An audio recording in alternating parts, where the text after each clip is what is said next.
October 6, 1943, Blackett Strait, Solomon Islands. The sea is as black as tar, swallowed by an impenetrable blanket of clouds. A Japanese destroyer, the Amagiri, slices through the night at 30 knots, its engines thundering. The crew smokes casually on deck, unaware that this peaceful evening will soon turn to chaos. Then radar contact, 800 yards off the port bow, something small, something fast. Probably debris, someone mutters. But that radar return moves, faster than anything that should be there. And suddenly, 3 streaks of white foam cut through the water like claws in the night. Torpedoes, and behind them, an 80-foot silhouette charges head-on at 40 knots. The destroyer's guns open fire, but they're too slow. In less than 90 seconds, the sea erupts. Explosions, screams, chaos. Everything the Imperial Japanese Navy believed about naval warfare was shattered in those moments. The attackers weren't cruisers. They weren't submarines. They were patrol torpedo boats, plywood, gasoline, and raw American audacity. Small, expendable, and until now, dismissed as mere nuisance weapons. But that night, the nuisance became a nightmare. The Japanese destroyers never expected this. They designed their ships for armor and artillery, but not for speed, not for chaos. But at 40 knots, the rules of the sea no longer applied. In the Pacific, America's shipyards were brimming with steel, battleships, cruisers, destroyers. But none of those could fight the kind of war the islands demanded. The Navy needed something faster, cheaper, something that could fight in shallow waters and disappear before the enemy had a chance to react. So, engineers at Higgins Industries and Elko set to work.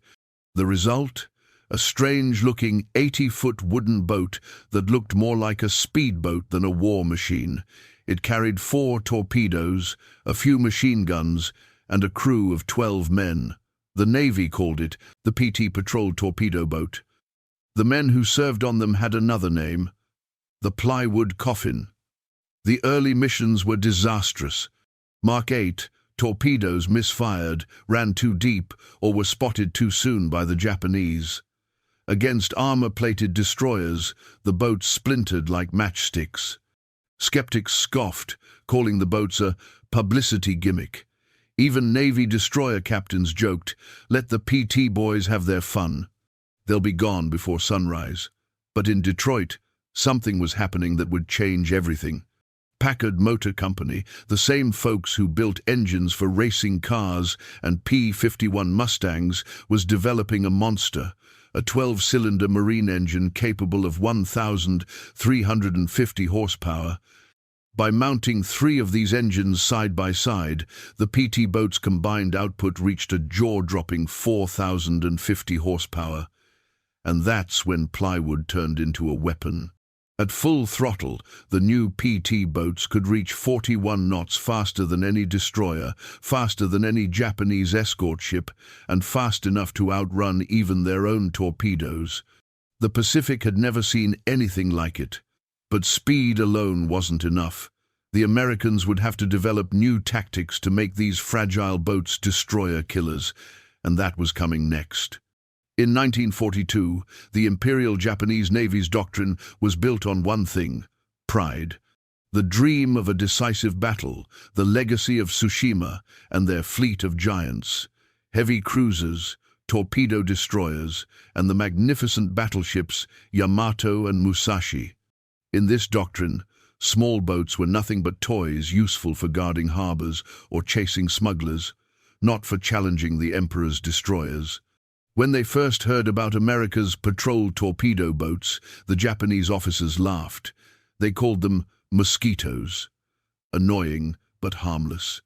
Reports described the boats as wooden, weak, and unreliable. "One hit," a Japanese captain joked, "and they'll burn like kindling." But what they didn't realize was that these small boats were evolving faster than anyone in the Pacific. Each failed mission was a blueprint for the next attack. PT boat crews began to coordinate their strikes in teams. One boat would draw the enemy's fire, while another circled wide for the torpedo strike. By the time Japanese destroyers began to take notice, the PT squadrons had turned the night sea into a trap.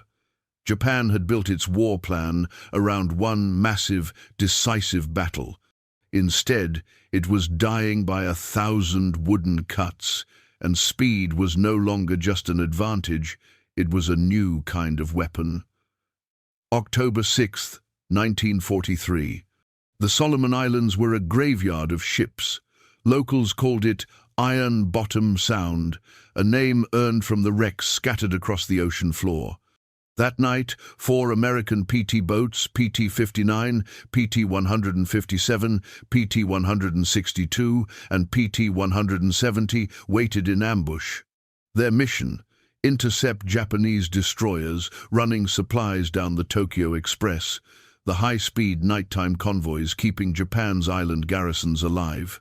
The sea was pitch black. Engines idled at low speed, barely whispering. The crews were ready. Then, just after midnight, radar picked up faint echoes, fast-moving, powerful signatures cutting through the channel. Japanese destroyers. The Americans knew what that meant. Within minutes, the searchlights and 5-inch shells would light up the sky, but this time the PT boats didn't scatter. They attacked. Within moments, the PT boats reached their targets. At just 1,000 yards, PT-170 unleashed its torpedoes, followed by PT-162. Seconds later, an explosion lit the night. The Japanese destroyer, Yugure, 2,090 tons of steel, was lifted from the water, snapped in two, and sank within minutes. 26 minutes. That's all it took. For the first time in history, a wooden boat had destroyed a fully armed Imperial destroyer in open combat.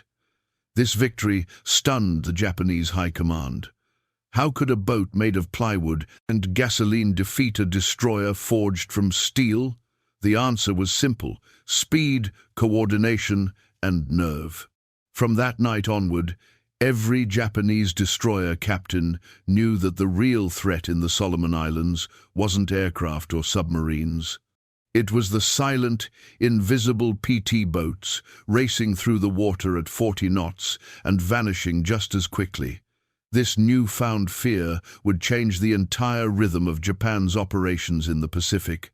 The once proud Tokyo Express was running on dread, and the consequences were profound.